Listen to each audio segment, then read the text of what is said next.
We all go a little mad sometimes. Be my victim. We'll tear your soul apart. I shot him 6 times! What's your favorite scary movie? You just can't keep a good guy down. Welcome to my nightmare. Game over.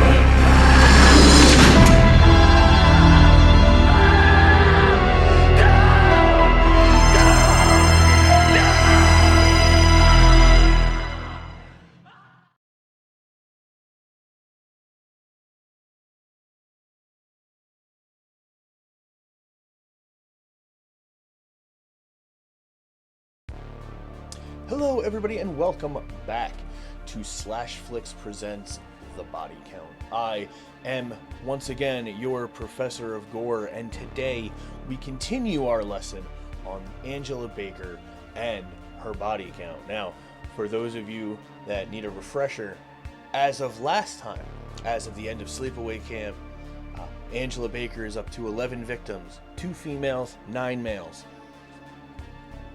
How do her numbers get affected by part 2? Well, let's take a look today. Let this be your spoiler alert. And also, remember to be on the lookout for the Golden Corpse. He'll show up and tell you what my favorite kill from this movie is. On a more somber note, before we get into the video, last weekend, we, in the horror community, lost a very special person, Aunt Martha, the Desiree Gould, the actress who played Aunt Martha in Sleepaway Camp, unfortunately passed away.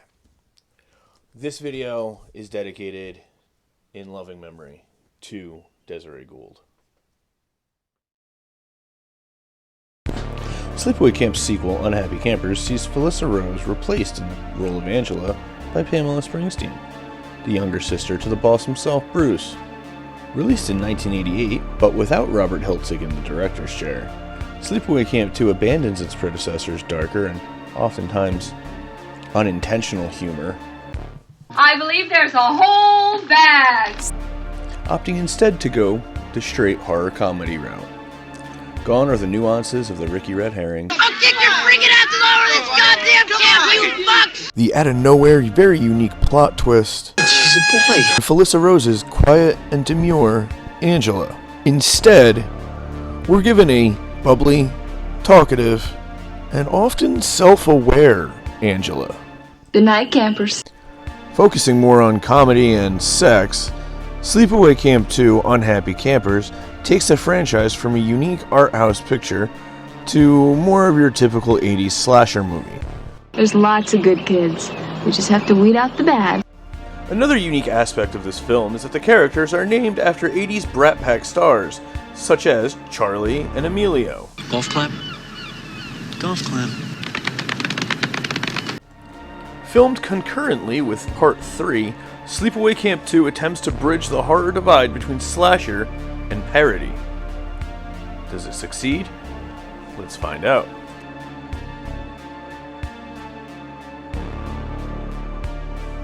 Our film begins with some ghost stories being shared around the campfire. Camper Phoebe gives the audience and the other campers some exposition and backstory. Submitted for the approval of the Midnight Society. There used to be this camp about 60 miles from here. Camp Arawak. All these kids started getting killed. A bunch of little kids were hatcheted to death, and a girl got stabbed while taking a shower. One of the cooks got boiled in some water. The owner of the camp, he got it in his neck with an arrow. The killer was the shy 14-year-old girl that everybody picked on. Except this girl, she wasn't a girl. She was really a he. His aunt had been dressing him up like a girl ever since he was 4 years old. About 30 people were killed. No, it was 11. Go back and watch last week's video, Phoebe. As Phoebe leaves, the boys wonder whatever happened to the killer. Charlie offers that he's either dead or... he's in Hollywood playing the dark-haired girl on The Facts of Life. And Sean gives us the real story. He went into a psycho ward a couple years ago.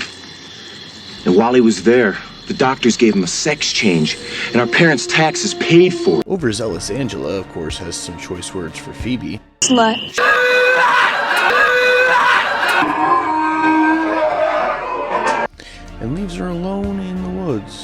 Oh, hi Angela, what you got there? Oh, and Phoebe is added to the count as the 12th body overall and the first of this film. Not only is she bludgeoned with a branch, but her tongue is removed due to her telling nasty stories. The next day, Angela tells the rest of the girls that she sent Phoebe home for being bad, and we get this movie's first gratuitous nudity shot. Oh, tits! Tits! Boobies! Holy shit! Whoa! Those aren't real. Yes, they are. Do you know what's missing from the movie franchise about young teens at a sleepaway camp? Boobs. That's okay though, because in this instance, ask people in their late 20s, early 30s to play us. This would allow for more adult characters and themes, such as the Shoat Sisters, who like to get wasted, and Allie, who likes to walk around topless, despite Angela's reservations that Nice girls don't have to show it off. We then meet Uncle John, the new camp owner, who kind of reminds me of Colonel Clink from Hogan's Heroes. I know nothing. He's okay with Angela's overenthusiasm, and in fact, names her Counselor of the Week. You like me right now. You like me. Before instructing her to go ahead and lead everybody in the morning song, a rousing rendition of... Just kidding. Oh, I'm a happy camper. I love the summer sun. Final girl Molly, played by Renee Estevez, younger sister to Charlie Sheen and Emilio Estevez, strikes up a relationship with camp hunk Sean. And for an 80s slasher couple, they actually have some pretty good chemistry. Hey, they say the youngest is supposed to be pretty spoiled. Is that true? Sometimes. And your cop's kid's supposed to be pretty wild. Is that true? Sometimes. Angela fends off in advance from Uncle Joey. Come on, cut it out. Finding the Shoat Sisters drinking, getting wasted, and just narrowly avoiding YouTube's copyright claims. I'm a happy camper. I love to drink and fuck. And if you pay me money on my titties, you can suck. Never a big Weird Al fan herself, this angers Angela, and she gets even worse the next day when she finds the Shoat Sisters fornicating in the woods. This leads to Angela getting very, very, very angry. Don't make me angry. You wouldn't like me when I'm angry. And you know what happens to people when Angela Baker gets angry, don't you?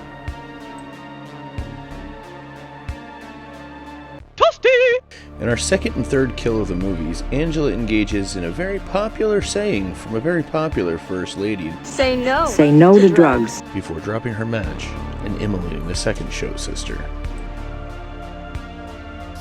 Actress Amy Fields, who played Jodie Shoat in the film, was actually underage at the time, leading to her character's very off-screen death as she was not allowed on set. This is also why she appears passed out in this makeout scene instead of making out with somebody herself. One of them was too young to be on the set for her own death. But I remember hearing her through the woods, the most horrible, awful scream I've ever heard in my life. And it was everybody that was back at camp was like, wow, that was really cool. What follows is Uncle John isn't too fazed by this, as he points out. 2 down, 35 more to go. Then Angela informs him that she sent the Shoat Sisters home. Uncle John isn't too pleased with this, but he ends up being okay with it, reprimanding Angela to just let him know next time, before she, quote, sends a camper home. What I love about Uncle John here in his portrayal in this movie is that he seems to be portrayed as somebody that genuinely cares, both about the campers, the camp itself, and his counselors. That night, after lights out, the boys sneak down to the girls' cabin to engage in that classic 80s movie trope.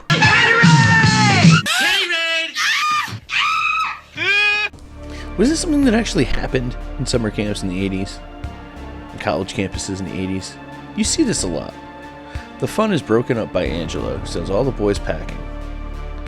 The girls then devise a plot that they're going to get back at the boys by doing a jockstrap raid.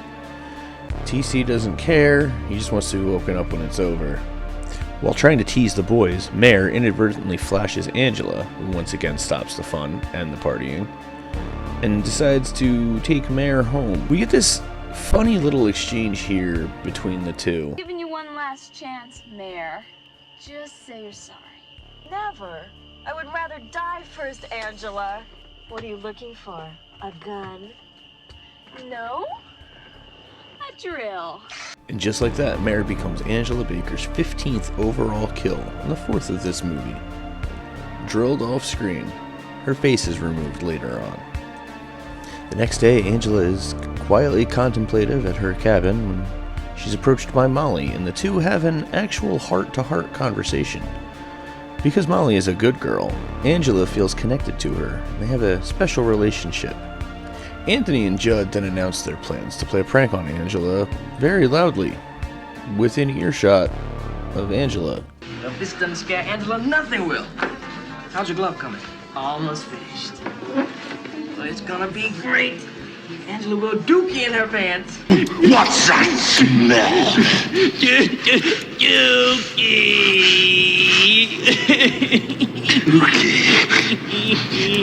Later that night, Anthony and Judd get their cosplay on. I'm Scary Terry! And set about going to what was it, Judd? Angela will dookie in her pants. Oh yeah, thanks for that reminder. Anthony Kruger loses his finger gloves, but it's okay because Angela finds them. She goes to give him. Wait, there's actual blades on that? What the hell kind of arts and crafts do you have here at Camp Rolling Hills? Jesus Christ! Returning from taking a pee, Judd, dressed as Jason Voorhees, comes face to face with whom he assumes to be Anthony, suddenly now dressed as Leatherface. Angela's Leatherface mask here is actually Mare's face. She cut it off. She made a mask out of it. Ed Gein style. Now this is going to be even after he already knows that Anthony is Freddy Krueger. He goes up against this very real chainsaw with his very fake machete, which makes me ask... You're kind of an idiot, aren't you? And it doesn't take long before Judd is Angela's 17th overall victim, chainsawed just off screen. After almost catching Allie and Rob having sex in the bathroom, Angela leaves a note for Allie that Allie wrongly assumes is from Sean to meet her at the abandoned cabin. During their confrontation, Allie says something to Angela that she probably shouldn't. Yeah?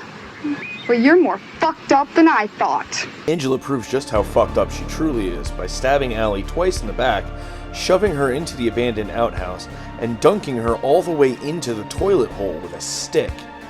Allie is forcibly pushed under the water and drowns in a pool of human waste. To which Angela quips, You should have been the first to go. Allie actress Valerie Hartman had to endure hours of makeup to put the leeches on. You'll see her corpse later on in the film. That's where all these leeches come from. She even had to eat in full makeup. That had to have been difficult.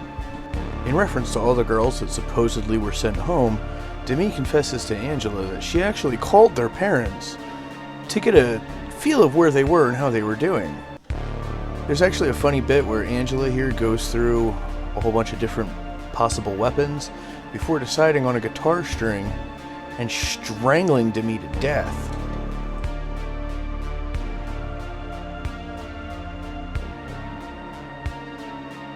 The kills start coming in quick succession now as Leah enters the cabin and yeah, she didn't do anything, but she's gonna tell, and Leah gets stabbed about 4 or 5 times, pretty much off screen. Molly and Sean start getting closer, the relationship deepening. Molly realizes that there are literally no other girls in the cabin. Her and Angela have a heart-to-heart before Angela has a really weird dream that takes up a complete 2 minutes of screen time. This dream was added in by the producers to get them up to their contractually obligated 80-minute feature film length, and it's all footage that we've seen already in the movie, just slowed down and in a blue tone.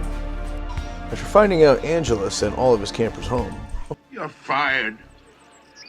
I'm sorry to have to say this, but I've told you before, nobody is to be sent home without my permission. Hell, I'm not sorry. Woo! You know you did. No shit, Sherlock! Molly and Sean seek out Angela in an attempt to comfort her, when Sean stumbles upon Angela's cabin o' death. Woo! You know you did. No shit, Sherlock! Tied up and held as Angela's prisoners, Sean and Molly get a good glimpse at some of the practical gore effects of this film. Not that I think they want them. TC comes running looking for Sean and Molly after finding out they're at the abandoned cabin when he gets some battery acid to the face. This is battery acid, you slut! Sean starts to put two and two together and realizes just who he's dealing with. Angela. Yes? You're Angela Baker. The angel of death. Should I call you Peter? You're Angela Baker. You killed all those kids at Camp Arawak. How did you get this job here? Actually, Sean, that's a really great question. Angela, how did you get this job here? I've got great recommendations from doctors. I'm sorry, what the hell kind of a doctor would give you a recommendation to be a camp counselor? But I am a doctor. Oh, yeah. Sean reveals to Angela that his dad is a cop that actually helped to put her away. Officer Stash? Maybe? And Angela responds with our 22nd kill of the entire franchise. Molly passes out, and when she comes to, we're able to see some pretty good corpse effects. There's Leah, Anthony and TC, Allie, to me, just ignore that she's still breathing. There's Phoebe and Judd, Mare, and the Shote sisters. Angela, where's Sean? Look who's on TV! Oh, there he is. Sometime later, Molly is able to free herself from her captor as Angela drags around the body of another camper named Matt, whom we've never seen before. I'm not even sure how he died or if he's dead. Molly uses what will become Angela's favorite weapon in the next installment to knock Angela out and escape this deserted cabin. What happens next is a very odd chase sequence through the woods. I'm gonna play this whole thing. I did not do any edits or cuts to this chase sequence.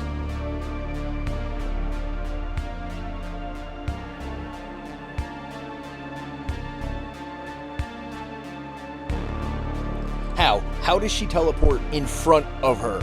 How does Angela get to where Molly is? She ran out after her. I won't hurt you! I just want to be your friend! Liar! The chase continues as both badly injured women end up further into the woods. Now, Angela at this point has been stabbed in the knee, but she's still running. She ends up in front of Molly again, and Molly falls about 2.5 feet. You almost made it.